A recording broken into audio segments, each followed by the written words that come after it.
Yo, what's going on guys? Arekkz here, welcome back to another Anthem video, and today I want to bring you guys a news update. There's some exciting stuff to talk about for those of you that are eagerly anticipating this game. While it might seem like the official information has kind of dried up a little bit, if you go looking, there is still definitely stuff worth talking about. So today I want to talk about endgame content, specifically raids and matchmaking, and also Javelin Progression, because the system we've known up until now has actually changed more recently.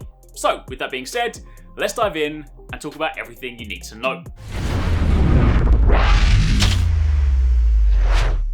First up, let's kick things off by talking about Javelin Progression. If you guys have followed any of my news updates until this point, then you'll know that prior to recent information, the way you unlock Javelins was through select missions. Very early on, you begin the game in the Ranger. That is the Javelin that everybody will start the game in, but then previously there would have been a point quite early on in the game where you get to pick a mission, and then upon completing that mission, you would have got your Javelin. You were able to choose which one you wanted to do, so if your choice after the Ranger was the Interceptor, or the Storm, or the Colossus, you could pick and choose however you see fit. However, Mark Dara recently tweeted that the problem with the system was that it actually resulted in you unlocking the Javelins a little bit too late for their liking, so what they've now done is instead changed it so that you unlock them at level thresholds. Now you can still choose which one you want to unlock. To be clear, everybody still starts in the Ranger, but beyond that point, once you hit a level threshold, they haven't said exactly what, but you know, if you're gonna hazard a guess, maybe something like level 5, you then have the option to choose which Javelin you unlock next, and of course you then continue progressing through the game, getting your loot, playing as you would,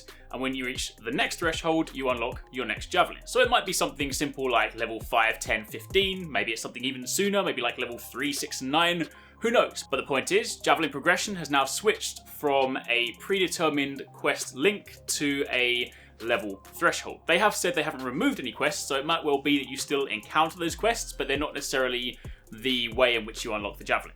So, that is how Javelin Progression has changed. However, moving on from there to the other exciting topic, and that is of course raids. If you guys know me, and you know some of the games that I've covered and played, you'll know that this is probably one of the things that I enjoy the most in these types of games. However, it is worth mentioning that in the context of Anthem, anytime we say raids, we mean raids, like inverted commas. That's not going to be the name they use, but there is a tier of endgame content beyond the Strongholds that we've seen, and that is their equivalent to raids. Now, if you guys cast your mind back to E3, when I spoke to Jonathan Warner, you will remember that they did still say that all endgame content is designed for 4 players, or, you know, you can kind of go into solo some stuff, but the point is, there will be no content that has more than 4 players, at least not at launch, so even when they're speaking about raids, they will still be for 4 players. That being said, on the official Anthem the Game Discord, there are some BioWare developers there. They have their blue name to mean that they're verified and actually work for BioWare, and one such person is BioWare Ben, or The Diesel,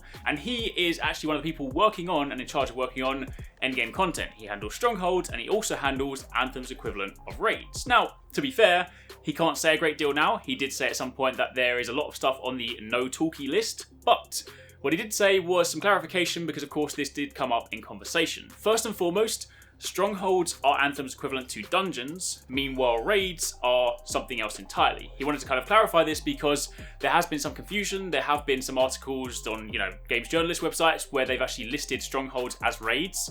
That's incorrect. Strongholds are something else. They are the dungeons you've seen. You work your way through, you fight your enemies, you fight the boss at the end, you get some cool loot, job done. Meanwhile, raids are something else entirely. Now, if you've played any other games that have raids in, you'll know that one of the things that makes them so special is they're not just a boss rush. You don't just run through and kill the enemies, kill the boss, and job done.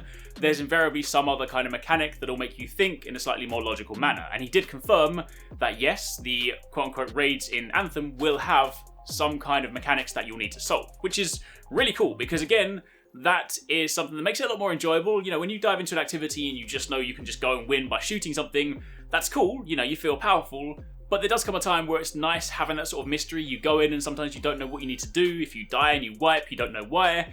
And the whole puzzle solving aspect makes it so much more enjoyable. Additionally, he did also state that there will be a certain degree of endgame content available at launch. So, you know, when you pick up the game, you play through the story, you get to endgame, you will have stuff to do.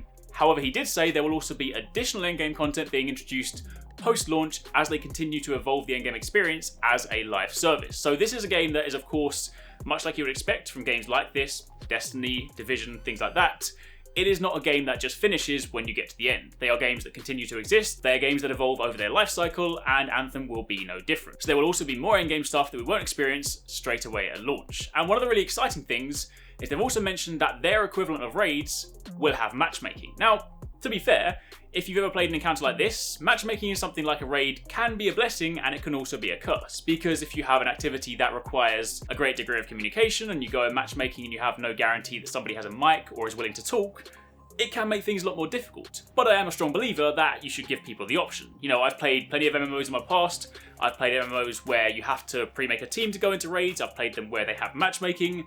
And there are mixed results, but at the end of the day, there's no harm in giving players the option. You know, if you have someone that doesn't necessarily have a group of friends and they do want to try their luck and dive into it and matchmake, then this is something that Anthem will offer you. If you go into something like a raid and you solo queue, then you will be matchmade with random players. Meanwhile, if you do want to go in with your pre-made fire team and you want to go and, like, you know, work it out together as a squad, that's also an option. So matchmaking for raids is going to be a thing.